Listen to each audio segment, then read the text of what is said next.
우루과이 촬영팀이 한국에 도착하자마자 전혀 예상치 못한 광경에 급히 카메라 녹화 버튼을 누르게 되는데요. 무슨 일인지 이야기를 들어보겠습니다. 저의 이름은 움피에레스라고 합니다. 직업은 PD이고 우루과이 지역 방송국에서 일하고 있어요. 우루과이는 취업 자리도 별로 없고 불경기가 몇 년째 이어지는 가운데 늦게나마 꿈이 생겼습니다. 그것은 바로 방송 PD였고 대학교를 다니며 남는 시간에 영상 편집 기술을 공부하고 익혔어요. 스펙이 엄청 좋은 사람들만 해외 취업을 할 수 있고 그렇지 않은 사람들은 아무리 젊고 대학을 나왔어도 대기업에 취업하는 건 하늘의 별 따기입니다. 겨우겨우 취업을 한다고 해도 99% 이상 박봉입니다. 그런데 우루과이에서도 유튜브의 인기는 매우 좋고 영상 편집 알바들을 많이 구하거든요. 저는 영상 제작에 소질은 없지만 양으로 승부해서라도 돈을 벌겠다고 생각했습니다.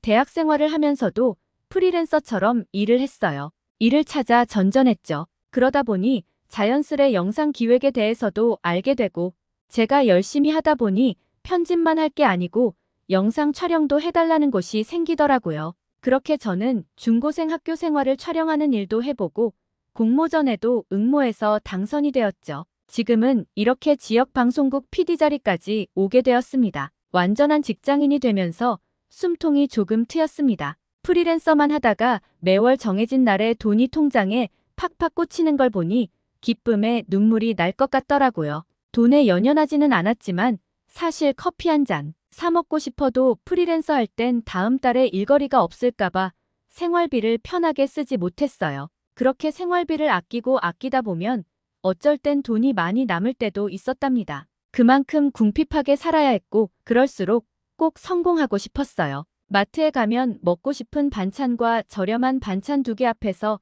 고민하다 결국 저렴한 반찬을 선택했지만 지금은 먹고 싶은 걸 사 먹을 수 있습니다. 저에겐 너무 큰 변화이고 저는 이 기쁨을 계속 느끼고 싶어 방송국에 뼈를 묻겠다 다짐했죠. 어느 날 방송국에서 한국 문화 다큐를 만들어보자는 국장님의 제안이 있었어요. 왜냐하면 제가 사는 지역만 해도 약간 외곽에 있는 곳인데 버스킹 공연이 꽤 많거든요. 길거리에서 어린 중고생 학생들이 길에서 공연을 하는데 대부분 한국 아이돌 노래였죠. 이런 건 본국에서 한류에 관해 다큐멘터리를 여러 번 보냈기 때문에 지역 방송국에서 해봤자 무슨 의미가 있겠냐 싶었는데 국장님께서는 한국인의 일상을 촬영하는 것도 큰 반응을 얻을 것 같다고 했죠. 지역 방송국에서 대박 터지는 프로그램이 한 번 나오면 본국에서도 상여금이 두둑히 나오고 방송 장비도 다 교체할 수 있는 지원금이 나오기 때문에 피 터지는 경쟁을 하고 있거든요. 거기다 저 역시 한국이라는 왠지 이름만 들어도 한 번쯤 가고 싶다는 생각이 들었습니다. 국장님은 TF팀을 꾸려 어서 한국으로 갈 촬영팀을 만들고 예산안을 보고하라고 하셨어요. 이 팀에 들어가기 위해 간단한 심사를 거쳤는데 저는 유튜브 영상 제작으로 이미 한국 문화에 대해 많이 알고 있기도 했었고 방송국 막내라는 이유로 가진 잡다한 일을 다 할 사람이 필요하다 보니 너무 쉽게 심사에 합격하게 되었습니다. 한국행 일정이 잡혀지면서 일상의 어떤 모습을 위주로 촬영할지 영상 기획에 대한 회의가 밤낮으로 이어졌었습니다. 은밀히 방문할 한국의 유명한 가게, 학생들이 다니는 댄스 학원, 그리고 홍대 거리 등 효율적인 이동 동선을 짰고 인터뷰, 섭외, 숙소 예약 등 꼼꼼하게 준비했습니다. 드디어 고대하던 한국행 비행기 탔습니다. 사실 비행기 안에서도 노트북을 켜고 예정된 스케줄들을 한 번 더 체크하려고 했지만 그동안 너무 달려와서 그런지 비행기에 앉자마자 자버렸습니다. 기내식도 2번이나 패스하면서 그간 쌓인 피로를 풀었습니다. 실컷 자도 도착하려면 하루가 넘게 남다 보니 저는 기내에서 제공되는 영화 중에 한국 영화를 켰습니다. 영화 내용보다 한국의 배경에 더 집중하면서 차별 있는 영상을 만들고 싶었어요. 한국에 도착하고 나서 우리 촬영팀은 모두들 한국의 발전된 모습에 참 놀랍습니다. 어째서인지 한국이 우루과이는 물론 미국보다 훨씬 선진국처럼 느껴졌다는 사실입니다. 제가 해외 경험은 없어서 다른 공항들과 비교를 할 수는 없었지만 예상치 못할 정도의 선진 문화를 가지고 있었어요. 너무나 신기했던 것은 공항에 있는 비행기 탑승을 대기하고 있던 공항 대기실이었습니다. 그곳에는 엄청난 고가의 대형 TV가 설치되어 있었고 심지어는 대기 통로 바로 옆으로 아이들이 자유롭게 뛰어놀 수 있는 고급 놀이시설마저 있었기 때문인데요.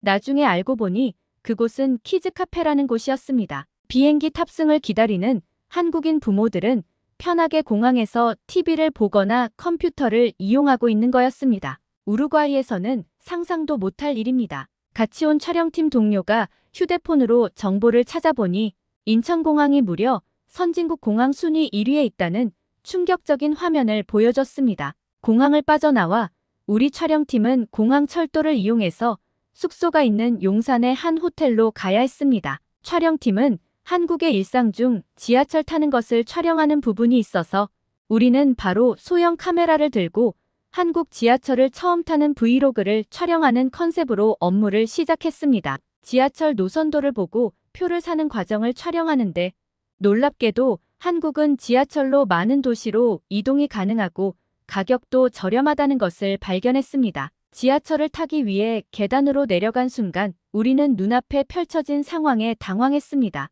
마치 자판기처럼 생긴 엄청나게 큰 기계에 책을 빌릴 수 있었거든요. 우리는 무인 대여 기계에서 책을 빌리는 모습을 열심히 촬영했습니다. 검색해보니 한국에서는 이러한 시설을 스마트 도서관이라고 부르고 있었어요. 책을 빌릴 때 신용카드로 결제해서 빌리고 책을 다시 반납하면 결제된 금액 중 일부를 돌려준다는 내용도 있었어요. 심지어 책을 빌린 지하철역이 아닌 다른 지하철역으로 가서도 반납이 된다고 적혀 있었죠. 우루과이에서는 노상에서 잡지를 파는 서점들이나 편의점마저도 하루가 멀다 하고 도난이 발생하는데 한국의 디지털 인프라 발달뿐만 아니라 시민의식도 상당히 발달해 있었던 거죠. 저는 곧바로 한국의 스마트 도서관을 동영상으로 찍어 국장님께 이런 시설에 대해 촬영하고 있다고 보고 드렸고 국장님은 어떻게 이런 시스템이 가능하냐면서 신용카드 결제를 직접 하는 부분까지 촬영을 하라고 하셨습니다.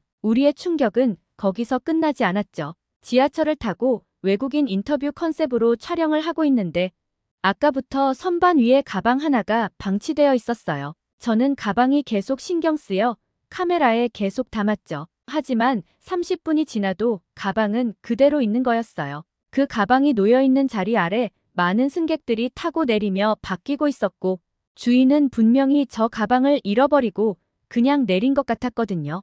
그 가방을 더 지켜볼 수 없었던 저는 선배에게 저 가방이 어떻게 되는지 궁금하다고 했어요. 성격이 활발하고 넉살이 좋았던 선배는 앞자리에 있는 한국 여성분에게 번역기 앱을 써가며 우리의 인터뷰 취지를 설명하고 저 가방이 어떻게 되는 건지 인터뷰 해줄 수 있겠냐고 물었더니 고맙게도 한국 여자분은 흔쾌히 응해주었어요. 그리고 여자분의 말씀을 듣고 우리는 놀라지 않을 수 없었어요. 한국 사람은 무거울 때뿐만 아니라 지하철에 사람이 많아 붐비면 가방을 선반에 두고 내릴 때 가져간다고 했어요. 그리고 선반에 있는 가방은 주인이 아니고는 아무도 가져가지 않는다는 믿기지 않는 말을 하더라고요. 혹여 주인이 깜빡 잊고 가져가지 않는다면 어떻게 되는 거냐고 물었더니 그녀는 지하철이 종료될 때 분실물 센터에 입고될 것이고 가방 안에 주인의 인적 사항을 확인할 수 있는 것이 있다면 주인은 쉽게 가방을 찾아갈 수 있다고 했어요.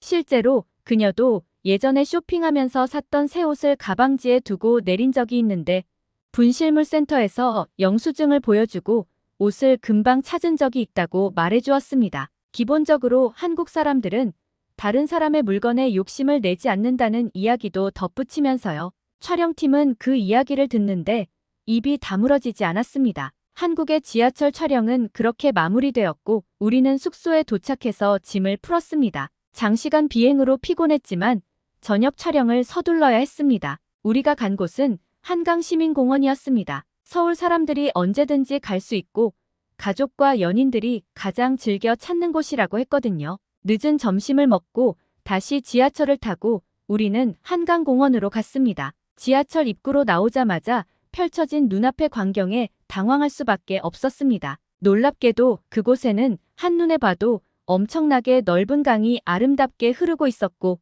강 주위로 근처로 다양한 녹지 공간과 운동시설까지 자리 잡고 있었어요. 수많은 한국인들이 돗자리를 펴고 작은 테이블을 놓고 책을 읽거나 맛있는 음식을 먹기도 했어요. 찾아보니 근처에 이렇게 피크닉 세트를 대여해주는 곳도 있었더라고요. 한강공원은 뭐랄까 서울의 밤을 책임지는 곳이란 생각이 들었어요. 선선한 저녁이 되니 자전거를 타거나 러닝을 즐기는 등 운동 나온 한국 사람들로 가득했었어요. 한편에는 한국에서 인기가 많다는 라면을 먹는 사람도 있고 캔맥주를 즐기기도 했어요. 촬영팀은 이런 한강공원의 저녁 풍경에 깜짝 놀랐습니다. 한국을 제외한 대부분의 나라는 늦은 밤이 되면 아무리 가로질러 가는 길이라고 해도 공원을 피해 돌아가는 것이 당연한 거거든요. 공원 내 강도나 폭행이 일어나는 건 다반사입니다. 한국인들이 늦은 밤과 새벽에 공원을 피하기는커녕 공원에서 운동하고